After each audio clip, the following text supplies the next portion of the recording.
organizamos esta xuntanza, queríamos dar el sesgo de, por un lado, de fiesta por la libertad de las compañeras y por otro lado, conscientes de que todavía existen y existirán desgraciadamente muchas situaciones de represión. Pensamos en organizar esta mesa y optamos, podríamos haber optado por otros, pero optamos por 4 casos de represión.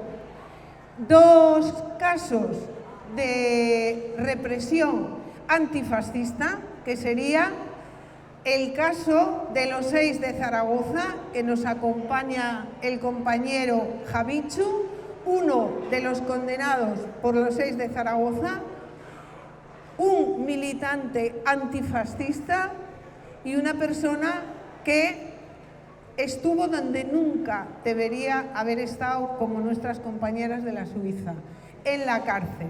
En la cárcel por defender, mejor dicho, por defender valores que para nada conducen al odio, que era la gente que tenía enfrente. Optamos también por un segundo caso de represión antifascista, que es lo que están sufriendo las compañeras de las 7 de Somosaguas, que se enfrentaron también al fascismo en la Facultad de Políticas de la Complutense de Madrid. Para eso contamos con la presencia de Natalia Lago. Y por otro lado, pensamos también como la represión que sufrieron nuestras compañeras, las 6 de la Suiza, optamos por 2 situaciones, 2 casos, uno igual más conocido que otro, pero no por ello menos importante, que son el caso de la represión que sufrieron los compañeros de Acerinox, de la fábrica de Acerinox de Algeciras, y que estuvieron 137 días de huelga, y que la empresa les pedía una millonada en concepto de indemnización. No me estoy parando demasiado o casi nada en contar los casos, porque para eso están ellos. Y por último tenemos la presencia, y para ello contamos con la presencia de Acerinox, de nuestro compañero Valencia. Y por último, el segundo caso de represión sindical, contamos con la presencia de los 2 compañeros, Jesús y Manolo, que estuvieron encaramados en 25 metros de altura en las grúas de Navantia, del sector naval de la bahía de Cádiz, para denunciar algo que aquí en Asturias vivimos mucho y sufrimos mucho, por ejemplo, en la minería, para denunciar la existencia de les listes negres. Aquí hay gente que sabe muy bien lo que son les listes negres, y no solamente existían en la dictadura, sino que siguen existiendo en esta democracia, entre comillas, que tenemos actualmente. Yo, sin más, voy a pasarle la palabra. Seguro que va a ser interesante todas las cosas que nos vayan a contar, y dejar constancia, como decía, que desgraciadamente son 4 de los ejemplos que tenemos de represión, no son los únicos, y lo que sabemos es que ante estas situaciones lo que nunca debe de hacer una persona comprometida de izquierdas es mirar para otro lado. Sin más, os paso a Javichu, de los 6 de Zaragoza.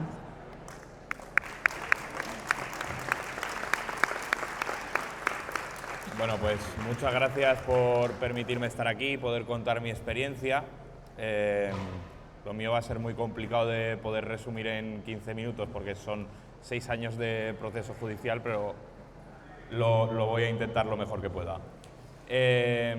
Nuestro caso empezó el 17 de enero de 2019, cuando vino Vox a la ciudad de Zaragoza a hacer un meeting. Pero me permitiréis que me vaya un mes antes, a 2018, diciembre de 2018, porque no sé si recordamos que en aquella fecha fue cuando Vox empezó a tener representación institucional, cuando obtuvo diputados para el Parlamento andaluz. Entonces es como muy paradigmático, porque nosotros lo que hemos vivido es un caso muy ejemplarizante de lo que fue la represión contra las primeras resistencias y las primeras protestas contra el ascenso de la extrema derecha en el Estado español. Lo dicho, el 17 de enero de 2019 viene Vox a nuestra ciudad, se convoca desde el movimiento antifascista una manifestación en respuesta y pues yo decido acudir, tanto yo como otras tantas personas que se sintieron apeladas al llamamiento de necesitar ejercer resistencia contra el discurso de odio de Vox, ¿no? Es muy curioso porque yo siempre que cuento esto siempre digo lo mismo, que es, pese a que era una convocatoria antifascista y a que sabemos que las convocatorias antifascistas solemos estar siempre las mismas pesadas de siempre, gente muy militante, muy tal, no era una convocatoria muy masificada, pero sí que es verdad que veía caras nuevas, gente que venía de nuevas, gente que venía pues del colectivo LGTBI, del colectivo migrante, tal, o sea, gente que realmente se sentía apelada por ese miedo de los discursos de odio y por esa necesidad de organizarse frente a lo que venía a ser el comienzo del ascenso de la extrema derecha. Algo muy curioso es que cuando llego a la manifestación, yo llegué como 10 minutos tarde, llego y no veo absolutamente nada que indique que sea una manifestación más que había gente. No había banderas, no había pancarta, no había nada más que manifestantes y policía. Policía, por supuesto, ya preparada con todo el material antidisturbios, el casco puesto, la porra en la mano y el escudo puesto, o sea, preparados sin haber ni siquiera lanzado la primera consigna. Tiempo después descubrimos con mi abogado que resulta que tanto las pancartas como las banderas fueron requisadas por la Policía Nacional antes de que los manifestantes llegasen a la zona donde se había convocado la manifestación. Total, que la manifestación empieza, no nos dejaron ir hacia el auditorio, que era la intención, y ahí es donde empiezan las cargas policiales. Y esto, podéis creerme a mí o no, pero hay un informe de Amnistía Internacional con testimonios de periodistas que estaban cubriendo esa manifestación que hablan claramente de cómo la violencia la inició la policía, de cómo las cargas policiales empezó la policía sin haber habido ni un solo indicio de violencia por parte de los manifestantes. Bueno, pues ante estas cargas policiales, nosotros decidimos refugiarnos de la violencia policial en la Universidad de Zaragoza.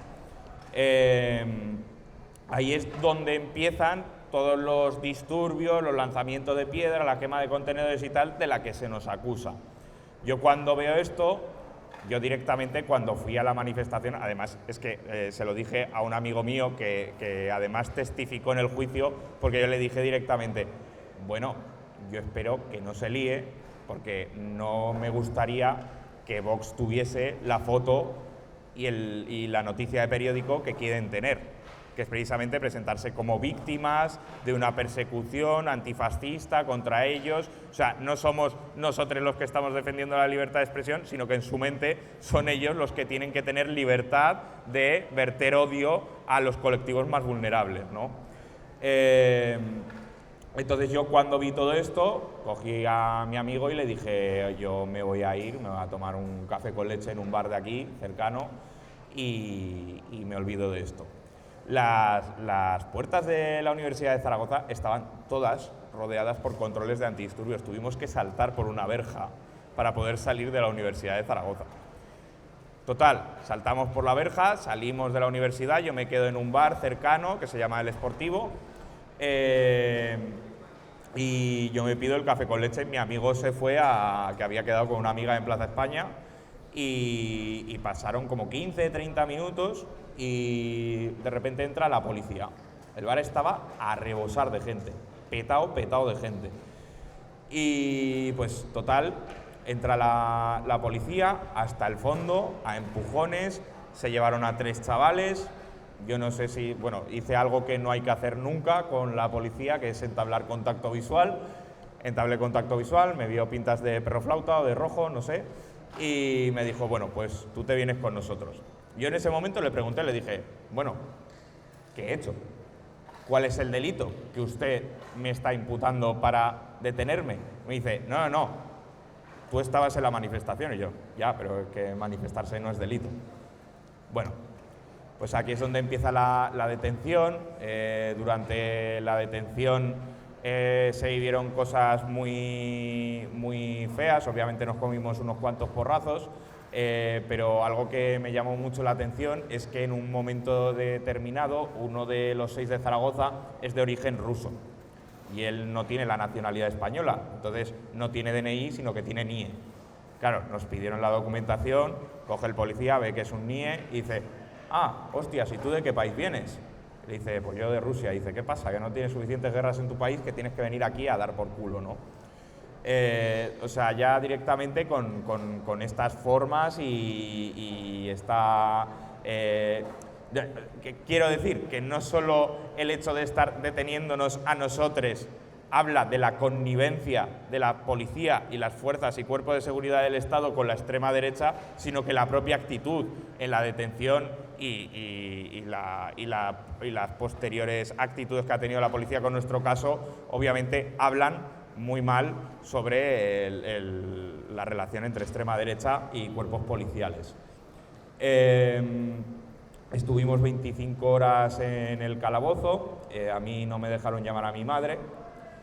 Yo recuerdo que bueno, o sea, me dejaron llamar, pero mi madre no lo cogió a la primera. Yo le dije, por favor, déjame insistir porque esto es algo importante. Y me dijeron, no, si quieres llamamos nosotros y le contamos nosotros lo que ha pasado. No voy a dejar que le deis el susto de su vida a mi madre. Entonces no dejaron que llamase a mi madre. Mi madre se enteró de casualidad porque en el bar en el que yo estaba a rebosar, precisamente porque había un torneo de futbolín en el cual participaba su mejor amiga.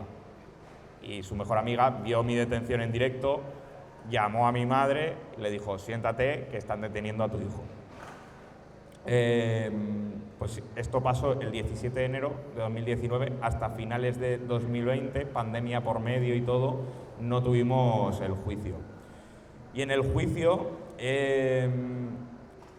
hay que decir una cosa, nosotros no hicimos campaña desde el primer momento porque yo pensaba que como no había hecho nada, no iban a tener pruebas, no iba a pasar nada. Y eso un poco en la mente de los 6.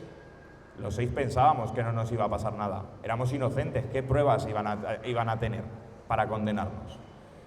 Pues bueno, llegamos al juicio.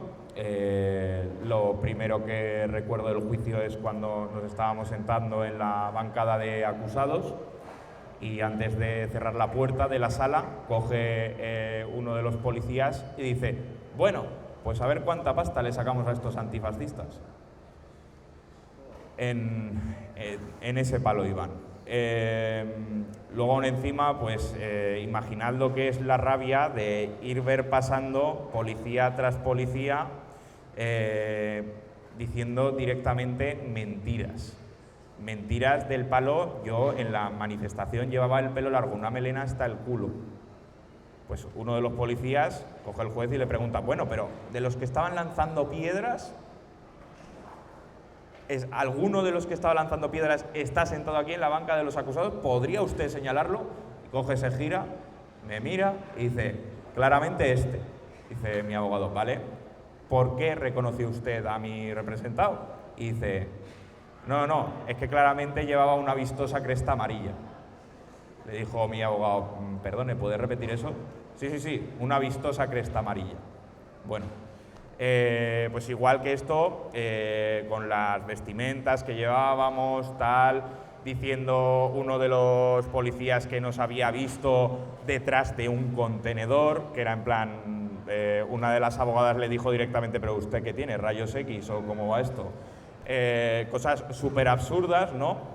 Y pues claro, o sea, yo salí del juicio diciendo, bueno, eso está prácticamente ganado, no me jodas, o sea, no creo que esto vaya a prosperar porque vaya sarta de estupideces, hasta mi abogado salió diciendo, esto lo tenemos ganado.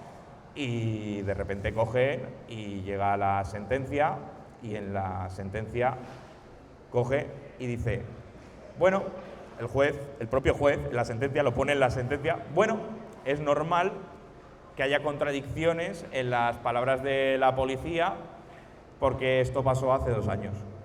Entonces es normal que no se acuerden del todo bien. Pero aquí lo importante es que todos los acusados han afirmado haber sido partícipes de la manifestación. De la manifestación, no de los delitos, no de haber tirado piedras, no de quemar contenedores, no, de la manifestación. Bueno, nosotros obviamente presentamos un recurso. El recurso lo presentamos porque nos enteramos de que había unas pruebas que eran las grabaciones de seguridad de la Universidad de Zaragoza. Estas grabaciones demostraban nuestra inocencia. Nosotros lo que pedimos era un informe pericial. E hicimos ese informe pericial y en ese informe pericial ponía que ninguno de los acusados estábamos dentro de las grabaciones de seguridad. Entonces, pues bueno, hicimos el recurso. Yo igualmente, aquí es donde le empezamos a ver las orejas al lobo y aquí es donde empezamos a decir, bueno, yo creo que si no nos movilizamos nos vamos a comer los 6 años de cárcel a los que nos han condenado. Y fue entonces cuando empezamos a hacer la campaña con la coordinadora antifascista y demás. La sentencia de nuestro recurso llegó enseguida, llegó en noviembre de 2021. Básicamente lo que pasó fue que denegaron nuestro recurso y nos subieron, o sea, denegaron nuestro recurso y aceptaron el recurso de la Policía Nacional. Denegaron nuestro recurso, entonces seguíamos siendo culpables de los delitos y aceptaron el recurso de la Policía Nacional. ¿Por qué? Porque el juez Carlos Lasala nos había absuelto de los delitos de lesiones. ¿Qué es lo que conllevaban los delitos de lesiones? La indemnización. Es decir, que el juez Carlos Lasala también escuchó eso de a ver cuánta pasta le sacábamos. Yo en este momento es el momento en el que peor lo he pasado de toda la campaña y fíjate que he estado 1 año y 4 meses en la cárcel. Para mí fue el peor momento porque fue el momento en el que perdí la fe. Fue el momento en el que llegué a decir, igual no sirve de nada movilizarse, gastar tiempo, gastar saliva, gastar sudor, gastar esfuerzo en denunciar este caso y tal, porque claro, o sea, aún encima te suben 1 año más la indemnización. Pero bueno, aquí es donde pongo en valor el hecho de tener una red militante detrás, el hecho de tener familia, amigues, redes afectivas que te levanten y te apoyen en momentos así. Es muy importante porque a mí me ayudó a recuperar la fe y a levantarme de nuevo. Pusimos el recurso al Supremo. El recurso al Supremo tardó lo suyo. Hasta marzo de 2024 no tuvimos la sentencia. La sentencia finalmente nos condenó a 4 años y 9 meses de prisión y al final, pues bueno, entramos en prisión. Voy a resumir un poco cómo están ahora las cosas. Yo es verdad que he estado en prisión, pero me gustaría decir que he dormido muy tranquilo todos los días y todas las noches que he estado en prisión. He estado muy tranquilo y con la cabeza bien alta. Quiero también poner en valor la campaña, que igual que la campaña de las 6 de la Suiza ha conseguido sacar a 2 de los nuestros a la calle. Es una victoria colectiva y que tenemos que celebrar, pero a día de hoy es una victoria parcial. ¿Por qué? Porque seguimos teniendo que pagar la astronómica multa de 200.000 euros y 2 de nuestros compañeros siguen todavía presos. Nada más, muchas gracias.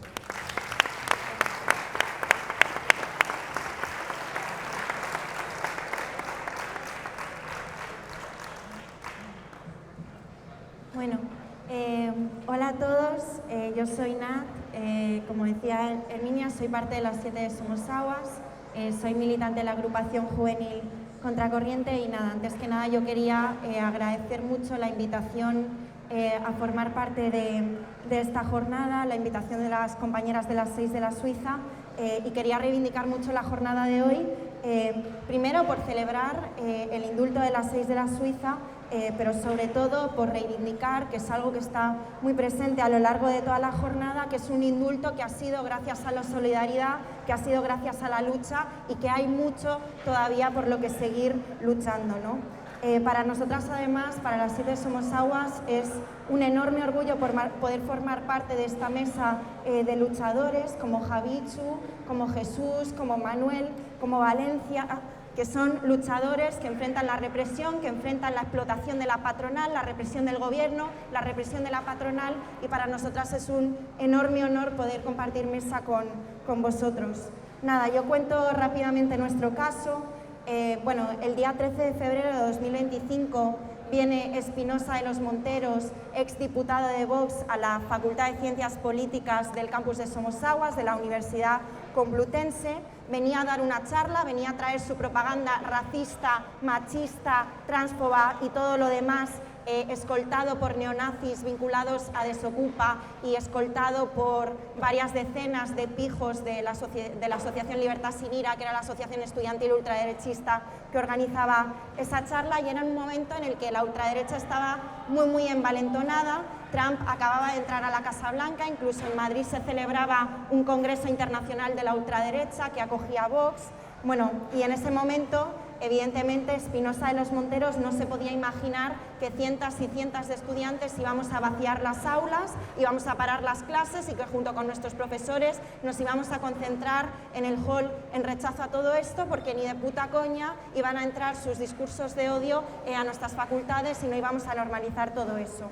Bueno, ese día en el que cientos y cientos y cientos de estudiantes plantamos cara, fue una enorme derrota de la extrema derecha, que venía muy envalentonada, que además quería plantar una bandera en una facultad que tiene muchísima tradición de lucha y de izquierdas, y además fue una jornada de una demostración de fuerzas del movimiento estudiantil muy importante, porque nosotras teníamos grandes peleas por delante. Nosotras en ese momento estábamos peleando por desarrollar asambleas en todas las universidades de Madrid y en todas las facultades contra una ley de Ayuso de universidades ultra represiva y ultra privatizadora que quería meter a las empresas hasta la cocina en el gobierno de nuestras universidades y terminar de expulsar a las hijas de la clase trabajadora de la educación superior. Bueno, pasadas varias semanas nos comienza a investigar la policía, nos detienen, declaramos, nos abren un proceso de instrucción, y 7 de las cientos y cientos de estudiantes que participamos de esa manifestación habíamos sido denunciadas tanto por la Asociación Libertad Sin Ira como por el propio Espinosa de los Monteros. A nosotras se nos acusa de desórdenes públicos, se nos acusa de delito de coacción, que es un enorme ataque al derecho a la protesta, pero además se nos acusa de delito de odio, ¿no? Nos acusan de delito de odio y nos quieren meter presa los que pelean porque se lleva a cabo la política ultrarracista de la reconciliación nacional, los que niegan la violencia de género, los que niegan los crímenes del franquismo, o los que están porque terminen de privatizar del todo nuestras universidades y por liquidar la educación pública. Nosotras ahora las 7, bueno, solo llevamos un año, estamos todavía en proceso de instrucción y estamos todavía a la espera de si se prorroga el proceso de instrucción, de si se archiva el caso o de si finalmente vamos a juicio. Pero bueno, yo quería decir primero que nuestro caso de represión es simplemente parte de todo un auge represivo que ha sucedido bajo este gobierno progresista y bajo el anterior también, un gobierno que aumenta los presupuestos militaristas con la consecuente desfinanciación de todos los servicios públicos, de nuestra educación, de nuestra sanidad, de los servicios sociales, pero no solo eso, sino que también ataca a quienes luchan contra todo eso, a la juventud y a la clase trabajadora que lucha contra todo eso, con todo tipo de leyes liberticidas, desde la no derogación de la ley Mordaza, pasando por la reforma del Código Penal, con la ley Mordaza digital, con la ley Mordaza universitaria, con la infiltración de policías en los movimientos sociales, con la apertura de nuevos CIEs, con el aumento de la represión brutal en las fronteras, ¿no? No hay más que ver toda la represión que han sufrido los compañeros del metal, con las tanquetas, con las detenciones, con las multas, con las listas negras, y todo esto bajo este gobierno súper progresista, ¿no? Y haciendo todo esto, en realidad, lo que sucede es que le termina abriendo la puerta a la extrema derecha. Es decir, ¿cómo puede ser que quienes nos organizamos y nos movilizamos contra los discursos de odio terminemos siendo encausadas precisamente por movilizarnos contra todo eso y siendo acusadas por delito de odio? Y luego lo otro que quería plantear, y ya voy terminando, es que las 7 de Somos Aguas no es un ataque solo a esas 7 estudiantes, sino que es un ataque al conjunto del movimiento estudiantil que, entre otras cosas, viene enfrentando a la extrema derecha. Porque en realidad, por mucho que nos lo quiera vender, la juventud no es toda de extrema derecha, y la extrema derecha tiene como uno de sus campos de batalla fundamentales las universidades. Primero porque quieren que su propaganda cale, pero no solo eso, sino que, y nuestro caso es un ejemplo, ellos funcionan como punta de lanza de represión al movimiento estudiantil, y un movimiento estudiantil que empieza a recomponerse. Ellos querían amedrentar a estudiantes que acampamos por Palestina, que acampamos contra la complicidad de nuestro gobierno progresista, de nuestras universidades, de las empresas con el genocidio al pueblo palestino. Querían amedrentar a estudiantes que venían movilizándose por la pública, y además las estudiantes podemos jugar un rol en fortalecer la lucha de clases si nosotras nos volcamos con todo a la lucha y a la solidaridad con las luchas obreras, ¿no? Pero bueno, nosotras también tenemos una batalla muy importante que dar. Tenemos por delante el desafío, al igual que la extrema derecha tiene su batalla, nosotras tenemos la nuestra. Tenemos por delante el desafío de transformar las universidades en barricadas contra la extrema derecha, como lo fueron, por ejemplo, durante el franquismo, donde muchísimos estudiantes se enfrentaron a la dictadura, o como por ejemplo lo han sido en el último año contra los cientos y cientos de estudiantes que enfrentaron, por ejemplo, al payaso de Vito Quiles, que quería entrar en nuestros campus y que quería traer los discursos de extrema derecha. Nada, yo ya voy terminando. Ayer, pensando un poco en la intervención y qué quería plantear hoy, más allá de contar nuestro caso, me acordaba mucho de Carlos Serrano. No sé si conocéis, pero Carlos Serrano es el último querellante contra los crímenes del franquismo. Él, en los últimos años de la dictadura, era un estudiante que enfrentó la dictadura, que fue torturado, que fue encarcelado en varias ocasiones, y que desde entonces es un activista que denuncia que la transición en realidad fue una estafa sangrienta. Y mañana, después de medio siglo, por fin va a declarar ante los juzgados, ¿no? Y desde aquí nos acordamos mucho de él y le queremos mandar un abrazo. Bueno, pues a mí me hacía pensar, porque Espinosa de los Monteros, mientras hoy es un tipo que niega los crímenes del fascismo, al mismo tiempo denuncia a estudiantes que nos movilizamos contra la extrema derecha, que, salvando las enormes distancias que hay con los estudiantes que enfrentaron ni más ni menos a la dictadura franquista, bueno, él hoy quiere meternos presas a las estudiantes que nos movilizamos y que militamos contra toda forma de opresión y de explotación. Entonces, nada, yo quería terminar diciendo que nosotras tomamos el legado de Carlos, de sus compañeros, pero que también tomamos el legado de luchadores de hoy, como Javichu, como todos los compañeros que están en esta mesa. Para nosotras, la lucha de las 6 de la Suiza, la lucha de los obreros del metal, de Acerinox, de CTM, de ATA, la lucha de los 6 de Zaragoza, son un enorme ejemplo e inspiración, y la clave para mí es, bueno, que nos sigamos organizando, que sigamos generando espacios de solidaridad, y me parece que la jornada de hoy ha sido un ejemplo de eso, y nada, lo quería reivindicar.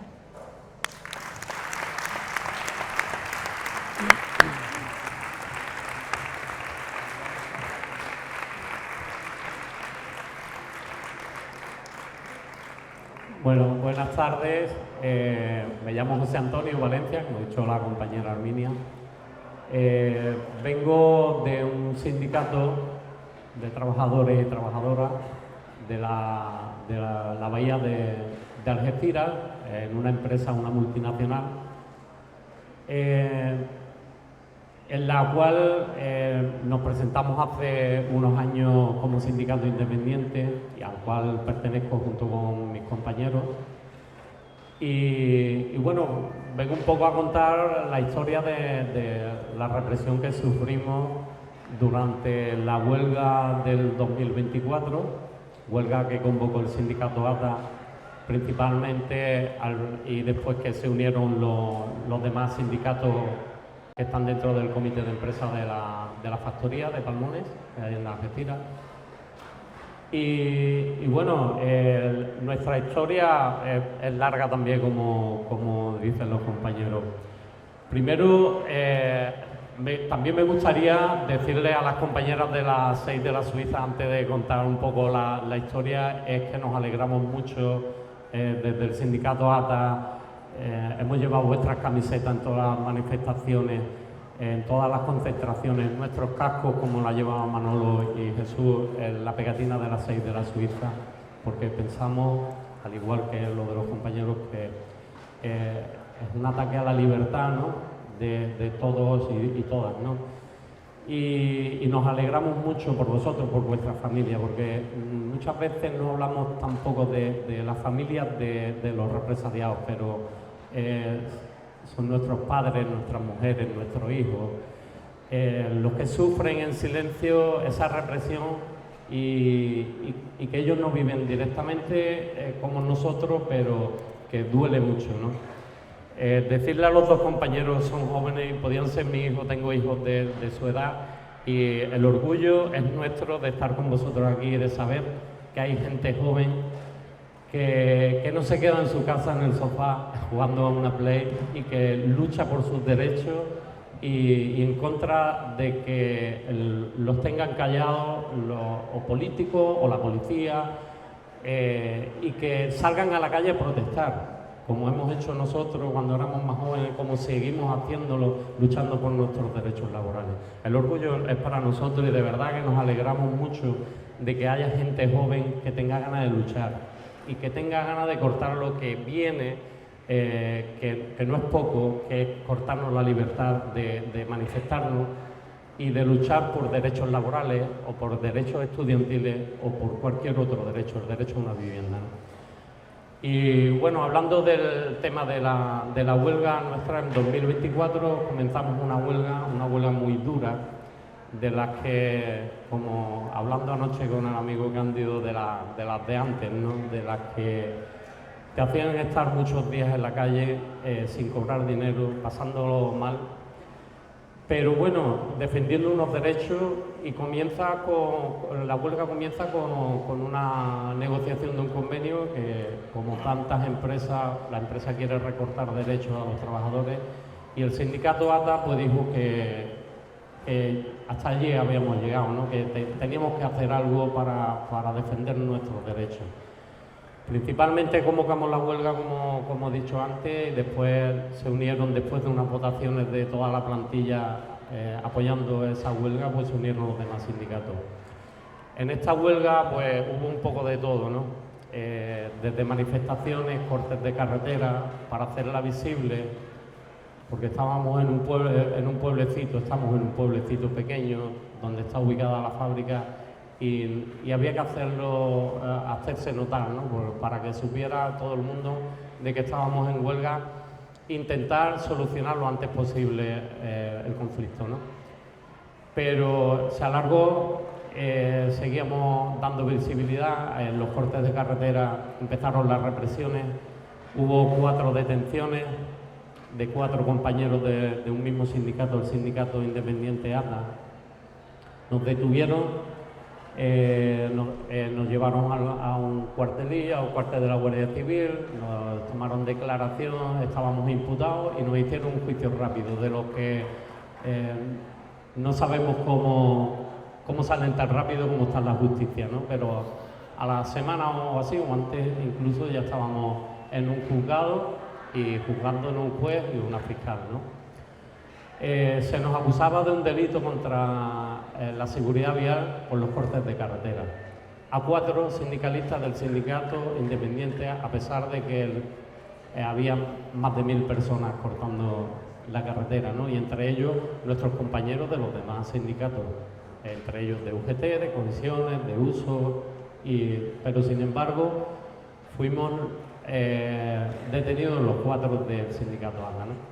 Ahí empieza la represión, empiezan los problemas para nosotros, nos cortan el derecho, nos quitan el derecho a poder manifestarnos, nos advierten que si nos cortamos la carretera, nosotros nos detienen cortando la carretera o haciendo una manifestación o algo que es ilegal, vamos a la cárcel, empiezan las amenazas. Y bueno, y se queda abierto el caso, no nos condenan en ese momento, pero se queda el caso abierto hasta que acaba la huelga, con la amenaza de que si hacemos algo, pensaban que si nosotros estábamos amenazados y que no se iba a hacer nada más, ¿no? Y que los compañeros pues se iban a quedar tranquilos y no van a seguir con las movilizaciones, pero cosa que no ocurrió, ¿no? Nosotros 4 estábamos en la puerta de la factoría, pero nuestros compañeros seguían en la lucha, por supuesto. 4 miembros de un comité de huelga no podía parar una plantilla de 1.800 personas, ¿no? De trabajadores y trabajadoras. Y así seguimos con las movilizaciones, con las negociaciones que fueron también un poco frustrantes, porque ves cómo estás negociando con una mafia. Y a los compañeros que son más jóvenes les he explicado algún detalle de cosas que nos ocurrió, como ver cómo te roban documentos de una carpeta, de una mochila de tu ordenador, ¿no? Y son gente supuestamente directivos de una empresa que deben negociar al igual, ¿no? Y unos mediadores de la Junta de Andalucía que no deberían de permitir que unos empresarios cometan un delito como es robar documentos, ¿no? Pues así seguimos, al final acaba la huelga después de 137 días en los que muchas familias hubo que ayudarla con una caja de resistencia, la cual nos ayudaron los compañeros de Cádiz, de la Bahía de Cádiz, del Metal, Manolo, Jesús y todos sus compañeros, Paco Moro de Córdoba, de otros sindicatos, y a nivel nacional recibimos dinero de muchas partes de España, incluso de un sindicato de Alemania que nos aportaba dinero para que pudiésemos darle de comer a la familia, ¿no? Eso es lo que te hace ver cuando estás en un conflicto y te hace ver cuando sufres una represión y ves que tienes detrás a tantas personas que te están apoyando, aunque no los conozcas, aunque no hayas hablado nunca con ellos, es lo que te hace que sigas adelante, te condenen, te metan en la cárcel como ha pasado con las 6 de la Suiza, como ha pasado con el compañero, y te hace ver que la gente se moviliza, que la gente te apoya, y es lo más importante del mundo. Lo que hemos conseguido con todas las represiones que estamos sufriendo es que nos están uniendo y cada vez más. No conocía a nadie de Asturias, conozco a muchos amigos, ahora tengo muchos amigos que nos han apoyado en Madrid, en Zaragoza, y lo importante, como digo, es que hoy en día vamos uniéndonos y cada vez somos más fuertes en contra de los que van, en contra de los derechos de todos, ¿no? Bueno, pues para terminar, a día de hoy nosotros seguimos con una demanda puesta por la empresa. Nos piden una indemnización de 28 millones de euros por las pérdidas que tuvieron en los 137 días de huelga. ¿Os parece una barbaridad? Evidentemente, si hay un juez que sea capaz de condenarnos, iríamos también a la cárcel, igual que ha ido el compañero, o igual que las 6 de la Suiza, porque no tenemos evidentemente 28 millones de euros para pagar esa indemnización.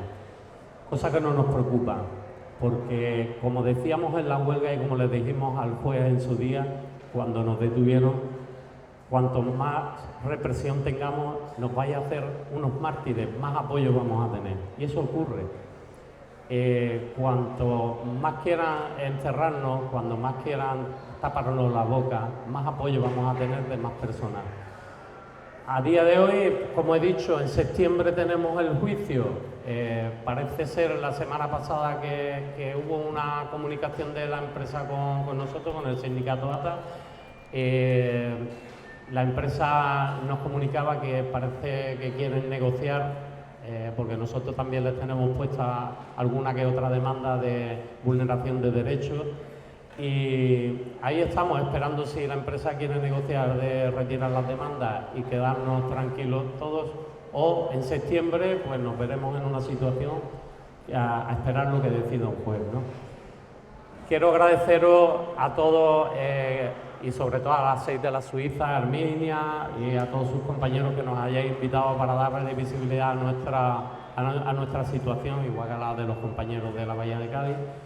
Y deciros que tenéis todo nuestro apoyo, tanto a los compañeros de Zaragoza como a los de Somosagua, a todos, e incluso evidentemente a los de Cádiz, que somos hermanos, como decimos ya. Nos vais a tener a vuestro lado y aquí tenéis todo nuestro apoyo, tanto mío como de todos mis compañeros. Muchas gracias. Cógelo tú, Jesús. Cógelo. Pero cógelo también. Coge ese. Hola, buenas tardes. Soy Manuel. Primero, antes que nada, darle las gracias a los compañeros de aquí de la 6 de la Suiza por invitarnos. Para nosotros es un orgullo y un placer estar aquí. Y también agradeceros la pancarta que habéis puesto ahí tan bonita, ¿eh?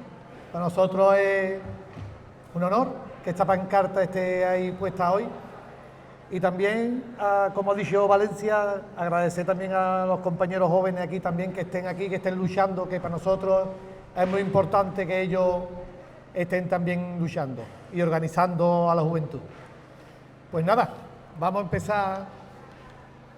Nosotros en el 2016 arrancamos siendo un colectivo, viendo la situación que había en la Bahía de Cádiz de precariedad, de cómo los astilleros se estaban convirtiendo en un sitio donde cada vez nos pagaban menos dinero y cada vez ya el problema mayor no era ese, era que cada vez teníamos menos derechos. Un trabajador pues podía tranquilamente tener un accidente, decirle a la empresa vete para tu casa y decir qué te ha pasado en tu casa y vaya al hospital. Entonces, viendo nosotros lo que estaba sucediendo, pues como un colectivo, trabajadores sin respaldo sindical, nos pusimos al frente de una lucha y empezamos a coger megáfonos allí en los tornos de astilleros. Nosotros sabíamos de sobra que en el momento que cogiéramos el megáfono íbamos a ser represaliados. Eso lo teníamos totalmente asumido. Así sucesivamente hemos ido dando batallas diferentes en la Bahía de Cádiz, diferentes manifestaciones, diferentes huelgas. Hemos parado 2 astilleros en el 2020 porque bueno, perdíamos carga de trabajo y cumplimiento de convenios.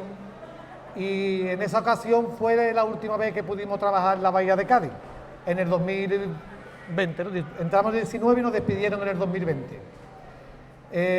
Bueno, pues después de esa represión, llevamos 6 años, como vuelvo a repetir, sin poder trabajar en nuestra tierra, pues por diferentes puntos del mundo trabajando, bueno, porque nuestros hijos tienen la mala costumbre de comer todos los días y hay que buscar las papas por donde se pueda. Bueno, nosotros una de las cosas que hemos querido demostrar siempre son las listas negras y hemos estado esperando muy pacientemente el tema cómo demostrar las listas negras. Una de las cosas que te da la lucha es tener mucha paciencia y esperar el momento adecuado para hacer los diferentes movimientos. Llegado el momento donde en Cádiz había una carga de trabajo como nunca había esa carga de trabajo, llegado ese momento decidimos hacer una cosa que teníamos pensada hace mucho tiempo, callada lógicamente, y era hacer una estrategia para demostrar que existen las listas negras.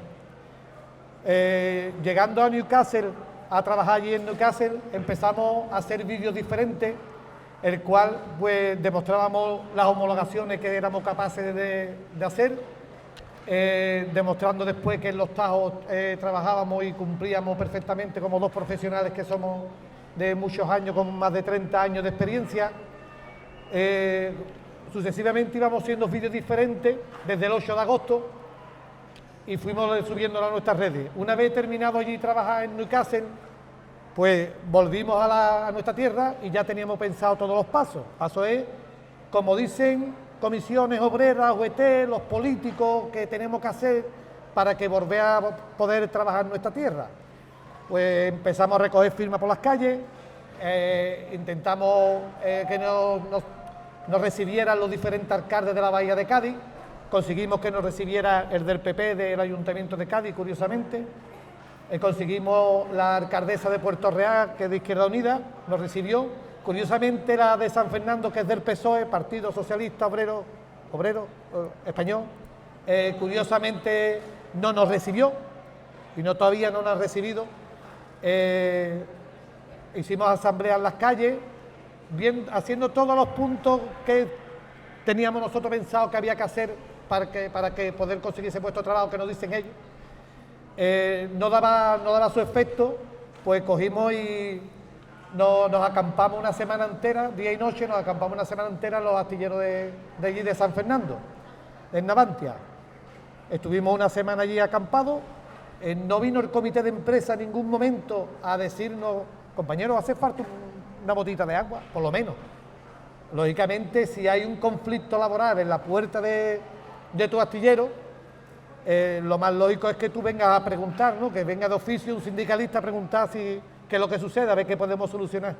Ni se acercaron. Viendo que esto tampoco tenía solución, ya teníamos planteado el siguiente paso, un paso que ellos no se pensaban nunca que fuéramos a dar, lo cogimos totalmente fuera de juego, y era meternos en el corazón dentro de astillero, meternos en una grúa, meternos en un punto donde desde arriba estábamos totalmente controlando a todo el mundo, porque el punto estratégico que estábamos dentro del corazón de astillero para nosotros fue bastante importante.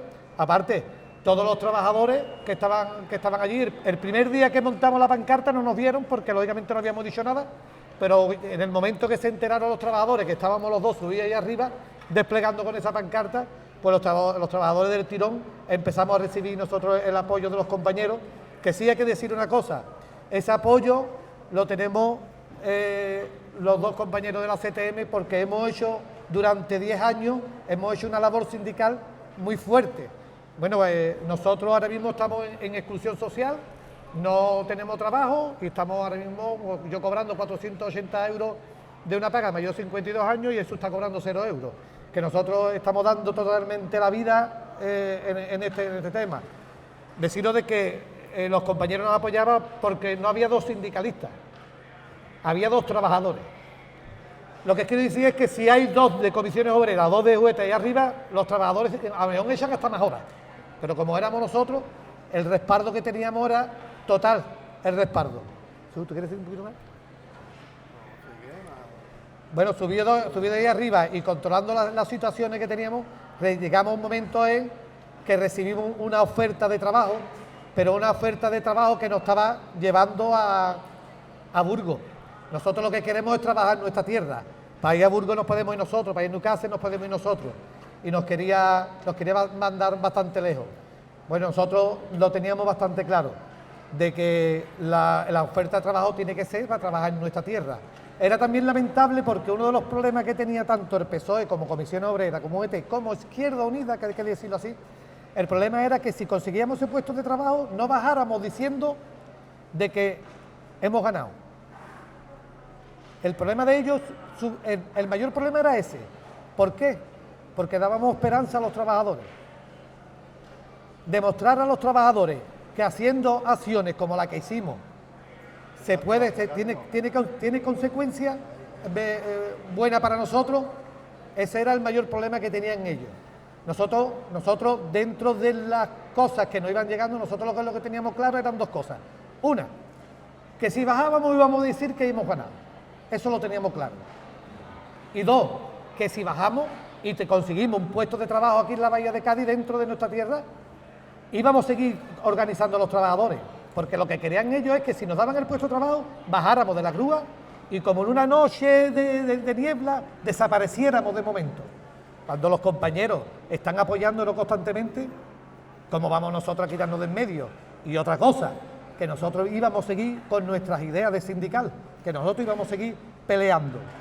Llegado todos estos puntos que estoy comentando, Nosotros nos hemos mantenido 28 días ahí arriba y no nos hemos bajado porque nos hubiéramos aburrido o hubiéramos decidido bajarnos porque ya la lucha se ha terminado. Nos hemos bajado porque vinieron los EOS ya, venían a bajarnos porque venían con una orden judicial a bajarnos y ya nosotros nos planteamos eso. Yo digo, Jesús, ¿nos quedamos aquí, aguantamos el tirón o nos bajamos? El objetivo de nosotros, ¿cuál era? Que se hablara de las listas negras. Ese es el mayor objetivo que teníamos. Y las listas negras, sabemos de sobra que se está hablando por toda España entera del tema de las listas negras, y esto es una cosa que una lista negra pasa en todos lados. La cuestión es demostrarla, ver cómo la demostramos, y eso pasa en todos lados. Bueno, pues nosotros ahora mismo eso ya lo hemos conseguido. Se está hablando en toda España de las listas negras.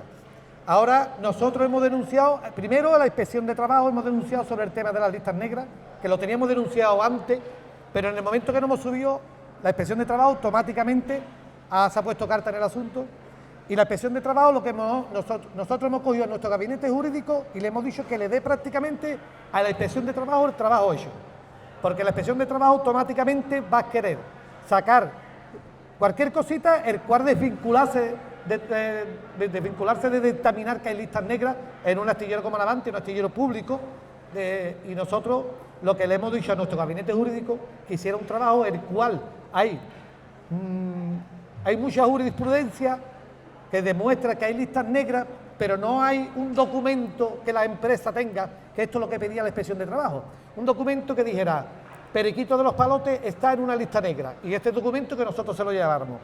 Eso no existe, porque eso es un delito, y eso no lo tiene nadie, lógicamente. Entonces, nuestro gabinete jurídico ha hecho un trabajo con mucha jurisprudencia sobre las listas negras, el cual lo que recoge todas en común es que no hace falta que haya un documento diciendo que hay listas negras para dictaminar que hay listas negras. Con muchos indicios, pues se puede dictaminar que hay listas negras. Si en la Bahía de Cádiz ahora mismo, la Bahía de Cádiz, hay una carga que nunca vio en la Bahía de Cádiz de trabajo, hay una carga, y se están yendo a Perú a contratar trabajadores en Orígenes y traerlo, que nosotros no estamos de acuerdo, que venga perfectamente, pero que tú tengas 2 trabajadores profesionales de la Bahía de Cádiz y tú no le des trabajo, para mí, con el que le diga esto a la Inspección de Trabajo, para mí ya tenía que dictaminar que hay listas negras, porque lógicamente 2 más 2 son 4, 2 más 2, pero aparte le hemos dado muchísimos indicios con el tema. Y estamos esperando de que la Inspección de Trabajo por lo menos diga que hay muchos indicios que hay listas negras. A raíz de ahí cogeremos y denunciaremos por lo social o por lo civil, denunciaremos el tema de las listas negras.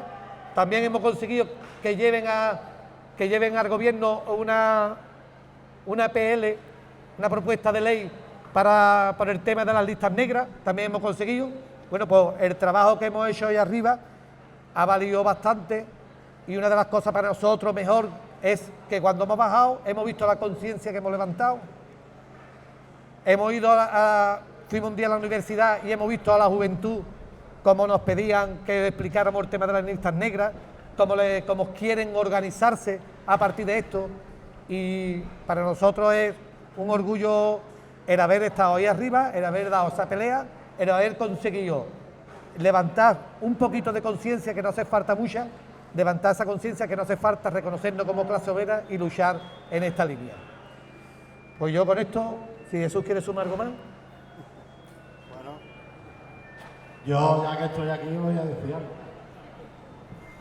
Y lo primero que quería decir es que el orgullo es nuestro, compañeras, compañeros y compañeras, porque estar en esta tierra histórica de lucha, viendo ahí un referente nuestro, pues imagínate, veo a mi padre en sus años, cómo dio la pelea para mantener los astilleros vivos, que gracias a nuestros padres, nuestras abuelas que estaban ahí, pues los tenemos vivos.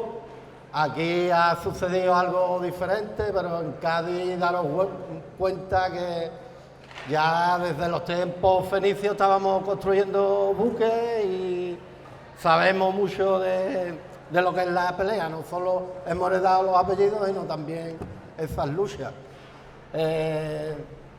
por cambiar ya. Manuel creo que ha explicado muy bien lo que hemos hecho. Sí, hombre.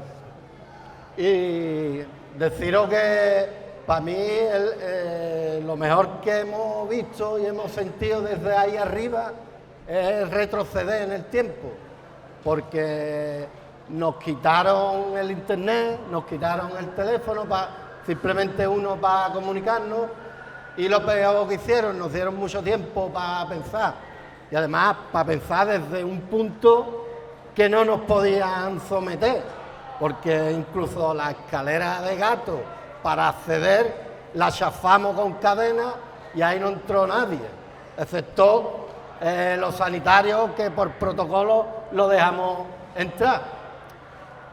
Perdimos el contacto, pero nunca la conciencia, todo lo contrario, nos elevó la conciencia y vimos en redes el tiempo que tuvimos la batería, cómo esto iba creciendo, porque sabíamos que era un palo que esta gente, los poderosos, nos ninguneaban.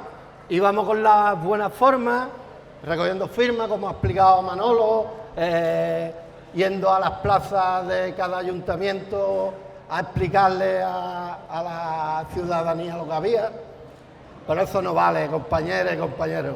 Lo que vale es transgredir. Decir que no nos dais miedo, que nosotros ahí tenemos que subir a una grúa, subimos, y la jueza en la declaración nos pregunta, que tuvimos la misma tranquilidad que cualquier compañero, porque no estamos cometiendo delitos, al revés, lo que queremos es un bien común, no para los de ahora, sino para ese astillero que lo tenemos prestado porque es para las siguientes generaciones. Entonces, aquí no vamos a decir cómo hemos entrado, pero cuando entramos, yo le expliqué a la jueza que yo de chico robaba una tableta de chocolate, un colega mío, y yo me ponía nervioso. Pero entrar en un astillero, después de ver compañeros muertos, a mí me llenaba de orgullo cómo, si logramos subir arriba, porque había un tramo, era conquistar en un periodo de tiempo que duráramos la conciencia de allí, porque si subíamos sabíamos que eso iba a ser un palazo, de hecho lo ha hecho, y no sabíamos qué repercusión. Para mí el triunfo ha sido los años de pelea, el trabajo de hormiguita que hemos hecho cada día en los estados cuando podíamos entrar, y después pues el legitimarnos no da una asamblea viniendo del edificio del sindicato, sino de un doble fondo tragando humo, con mi chaqueta llena de proyecciones de soldadura, quitarme el casco, el mandí y ponerme enfrente de la dirección de empresa, ponernos sin respaldo ninguno sindical, porque no éramos ni delegados, éramos gente consciente, ni somos más revolucionarios que nadie, pero hemos coincidido en la bahía de Cádiz. Yo creo, gracias a nuestros ancestros, se alinearon los astros, y un grupo de trabajadoras y trabajadores con conciencia y con mucha admiración el uno y de la otra, respetándonos, con turnos de palabra y queriendo crecer, que no hay mejor movimiento que este, yendo a los sitios, al Estado, que también lo aprendimos de una compañera de ayuda internacionalista. Nuestra mejor arma es esto, la solidaridad obrera. Crecemos mucho, no nos sentimos solos, a pesar de llevar mucho tiempo, que es admirable, compañero, allí en la cárcel, y hay que estar en esta. Y como el pueblo palestino, damos miedo cuando esta mañana estábamos ahí todos en un corro disfrutando de nuestra clase. Damos miedo. Compañero Manolo lo decía, había compañeras que nos veían con las barbas y nos decía, bueno, él las sigue. Y bueno, yo un poquito. Total, que nos veían, que son muchos días, pero la gente no se imaginaba que estábamos disfrutando, a pesar de estar arriba. No te dé pena, compañera, tiene que estar contenta que la gente estamos en la lucha, que se está iniciando la huerta de motor que se necesita en la bahía para cambiar esta sociedad. Y nada, quería trasladar eso y me quedo con que desde aquí tenemos que crecer todas y todos y llegar al punto de que esta gente que en su día ya tomaron asiento en la casa de la democracia, por como le dicen ellos, que yo no creo en eso, echarlo de ahí ya para atrás y de la mejor forma, con la elegancia de esta fuerza trabajadora que demostramos en cada movimiento. Muchas gracias.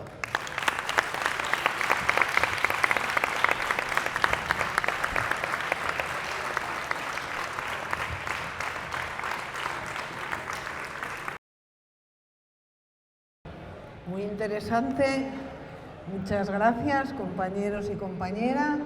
No está así, no está como previsto, pero vamos a ver si queréis hacer alguna pregunta. Pues ya nos dijeron de antemano, oye, a nosotros más que hablar lo que nos gusta es que pregunte la gente. Entonces, si queréis hacer alguna pregunta, pues el micrófono está aquí.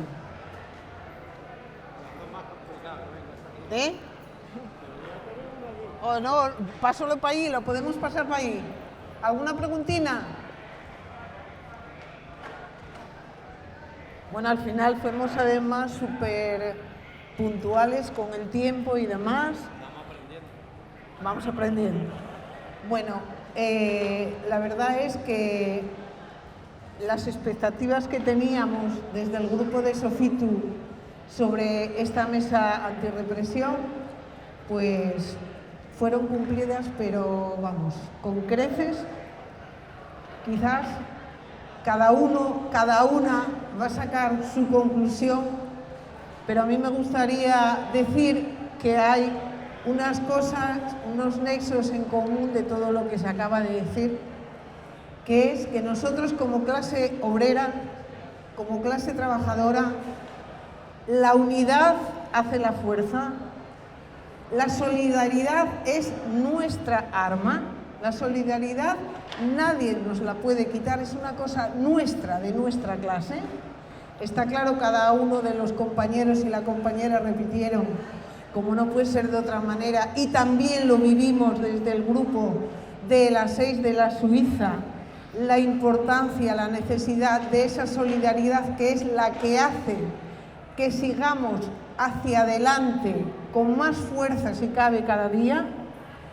Y también algo que comentaron, el apoyo mutuo. Sin ese apoyo mutuo no podemos alcanzar objetivos que nos marcamos. Y también, pues, el que somos conscientes, bueno, no mirar para otro lado, por supuesto, es una de las cosas que no podemos hacer ante una situación de represión. Hay que coger, digamos, el toro por los cuernos, como se suele decir, no mirar para otro lado, pero también hay una cosa que está clarísima, que es que el capitalismo y el fascismo van de la mano, y eso es la lucha que tenemos en este momento enfrente. Y aquí, casi de cosecha propia, aunque sé que los compañeros de Sofitu lo comparten, y una pena, porque los que tenemos enfrente el fascismo está organizado y está unido, y lo que nos queda a nosotros como clase trabajadora, como anticapitalistas, como antifascistas, es unirnos y organizarnos con nuestras diferencias para poder hacer frente y combatir el capitalismo y el fascismo. Muchas gracias.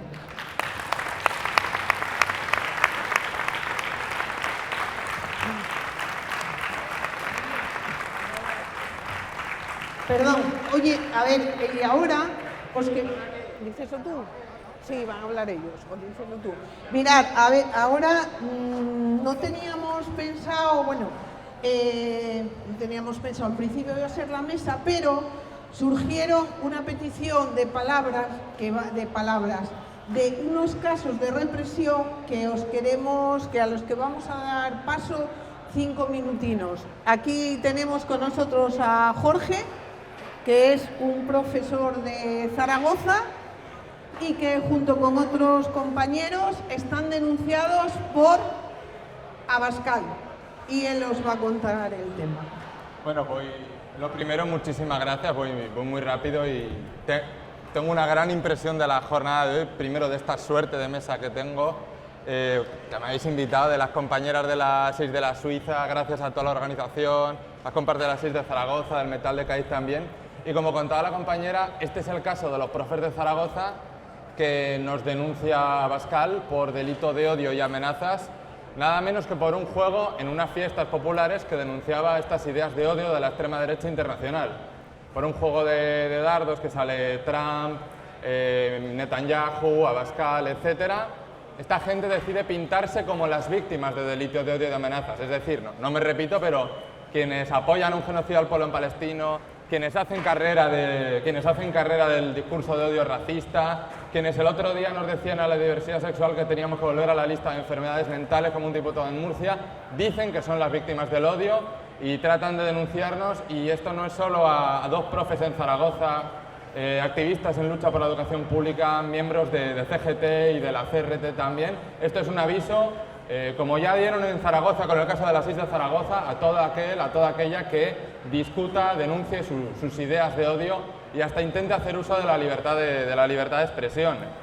Este caso yo voy a declarar el día 24, este miércoles me toca declarar, llevamos más de un año y se van a sumar 3 compañeras más, porque es un caso que están convirtiendo en una causa lo más amplia posible, tratando, bueno, desde que entra Vox al gobierno de Aragón, en cogobierno, se está haciendo más duro además, y entendemos que este caso se agrava además metiendo a compañeras que pelean en el movimiento antirracista, en el movimiento feminista, y un poco ironizábamos estos días que es como ese cartel de la papelera de Vox, que quería tirar a la papelera a todas las personas que peleaban por la clase trabajadora, por el feminismo, por el antirracismo, etc. Es decir, ojo que nos están juntando a mucha gente en la misma papelera, tenemos, como decía Herminia, que sumar fuerzas contra la represión y contra la extrema derecha. Y lo digo en ese sentido también que somos profes de historia, que como bueno, Héctor, que está de las 6 de la Suiza, que también enhorabuena por toda la lucha que se ha conseguido para conseguir la libertad de las 6 de la Suiza. Y tenemos memoria, que es algo que siempre le han tenido miedo a que la juventud recuerde, a que piense, a que se ubique en el tiempo. Yo he tenido el privilegio de este año poder poner en clase las imágenes de los voladores volando de Naval-Sison para acabar el curso, de cómo se cortaba el puente también en Cádiz, de los astilleros Euskalduna, de la batalla de Reynosa, de la batalla de Cartagena, para terminar explicando por qué van a tener el mundo laboral que van a tener, y unos cuantos años para atrás a las que lucharon contra el franquismo. Si se atrevieron así, ¿cómo no nos vamos a atrever ahora? Claro que la represión pretende amedrentarnos, pero en ese sentido la fuerza que nos dais en jornadas como hoy, aun tenido que declarar en 3 días, es algo que es algo importante y es algo que es un privilegio y un honor estar aquí en ese sentido. Y con esto cierro ya, no atacan a profesores porque sí. La última citación nos llegó el día antes de una huelga educativa, por ejemplo. Este es un curso que hemos estado en lucha en Aragón, como está en Cataluña, en Valencia, la comunidad educativa, que vamos a seguir peleando si lo que pretendían es pararnos. Y no es solo por nuestras condiciones es poder atender bien a los hijos e hijas de la clase trabajadora y pelear en común por su futuro. Pelear por atender bien a quienes dejan de lado. Pelear por ir par a la par, que nos da mucho orgullo, con toda la juventud migrante que criminalizan, que llaman menas, que tratan de excluir de los servicios públicos y que son nuestra clase, que le vemos todos los días y que con nuestra clase no se mete nadie. Y con esa unidad de clase queremos también acabar en ese sentido. Mesas como hoy unen distintos casos. Queremos también unir por abajo lo que tratan de separar por arriba y pelear con ese futuro. Así que sabemos que este caso es largo, que va a durar tiempo, que nos denuncia nada menos que Abascal y hay casos de la justicia que son ejemplos muy represivos, pero también agradecer todo el apoyo que nos estáis dando y que queremos devolveros desde el caso de los profes de Zaragoza.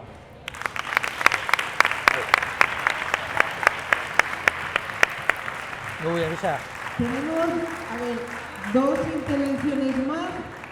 A continuación, Ander, del Sindicato de Estudiantes, también va a comentar la situación por la que están pasando compañeros de Valencia por manifestarse a favor del pueblo palestino. Gracias.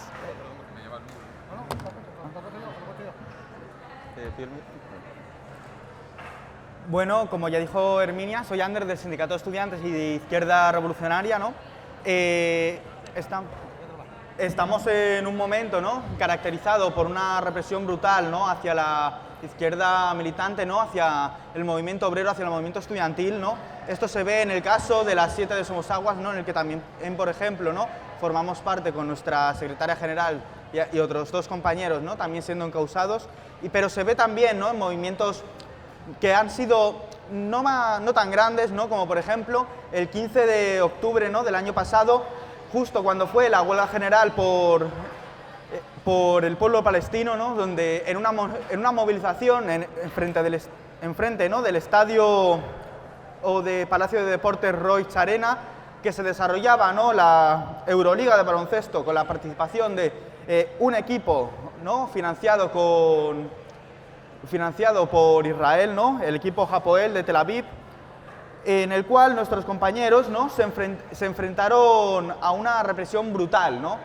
Fueron tirados al suelo por la policía, ¿no?, o fueron enviados al calabozo y enfrentaron, ¿no?, multas dos multas de 5.000 euros y una multa de 1.500 euros, pues, que en total suma una de 11.500.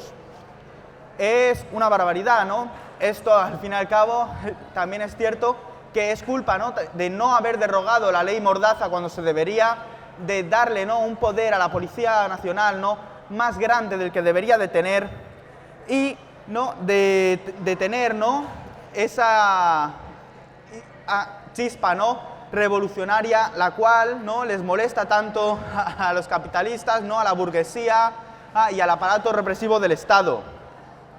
Esta multa, ¿no?, ha sido pagada, ¿no?, hace poco, al final, debido, ¿no?, a la propia solidaridad de la clase trabajadora, ¿no?, con esa izquierda combativa que caracteriza, ¿no?, a todos los movimientos represaliados, ¿no?, y al fin y al cabo, ¿no?, que nos da esa llama, ¿no?, al fin y al cabo, la juventud, la clase trabajadora, somos la llama de la revolución. Luego también tuvimos a un caso de represión al cual todavía estamos esperando, ¿no?, una sentencia, ¿no?, incluso la multa de un compañero de Málaga, el cual fue llevado al calabozo por participar en una movilización en contra de un desahucio, ¿no?, junto con otras compañeras también del movimiento de la vivienda de Málaga. Y eso, ¿no?, frente a este avance de la extrema derecha, como dijo la compañera, hay que crear un frente único, hay que luchar y tenemos que dar la cara frente a estos fascistas, frente al capitalismo y frente a la burguesía que nos reprime y que os deja machacados y machacadas todos los días.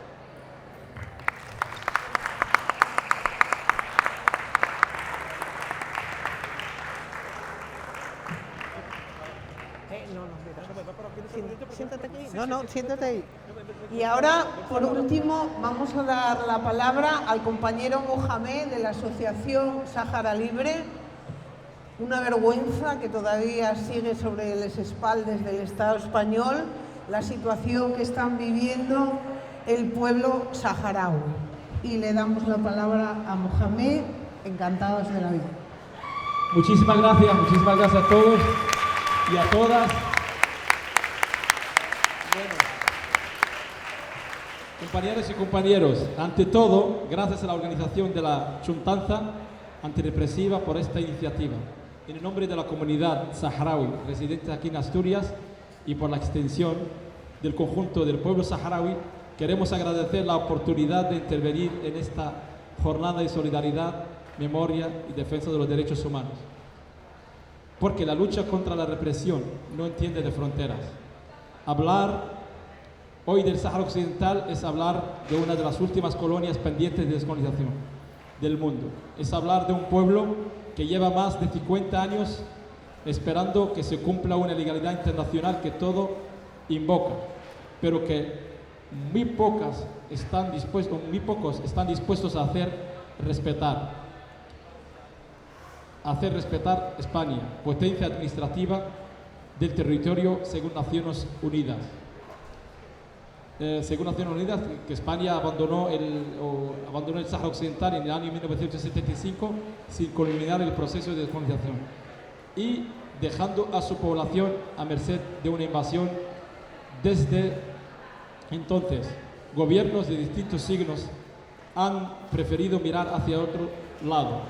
Pero si hablamos de responsabilidades políticas, los gobiernos del PSOE han protagonizado algunas de las decisiones más dolorosas para el pueblo saharaui, desde la aceptación de hechos consumidos hasta el respaldo de la propuesta que contradice el derecho internacional y el derecho inalienable del pueblo saharaui a decidir libremente su futuro.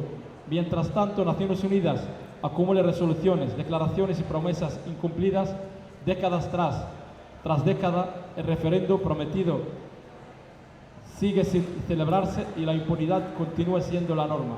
En los territorios ocupados por Marruecos, activistas, periodistas y defensores de los derechos humanos sufren vigilancia, persecución, torturas y encarcelamientos. Y desde la ruptura del alto de fuego del 2020, una nueva amenaza se ha instalado sobre la población saharaui. Los últimos ataques con drones, el pasado 7 de junio, un nuevo ataque que provocó víctimas saharauis, sumándose a una lista cada vez más larga de muertes que apenas encuentran eco en los grandes medios de comunicación.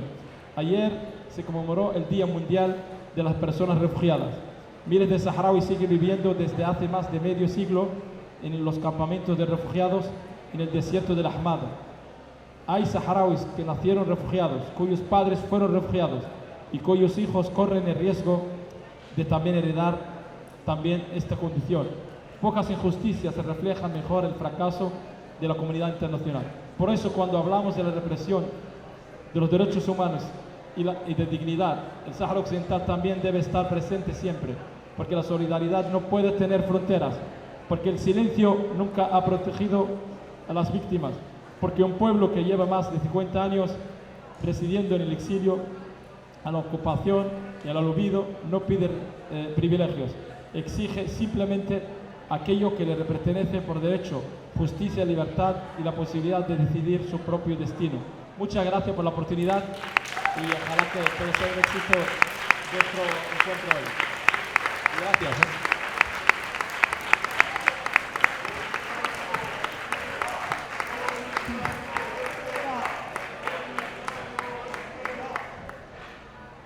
Bueno, pues nos felicitamos, porque no nos vamos a felicitar de esta mesa, de todas las intervenciones, de las compañeras y de los compañeros, que habría que hacer igual más de vez en cuando estos tipos de encuentros también.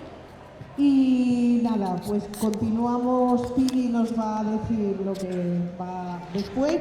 Muchas gracias por vuestra atención y seguimos aquí, seguimos en la lucha y continuamos con la misma.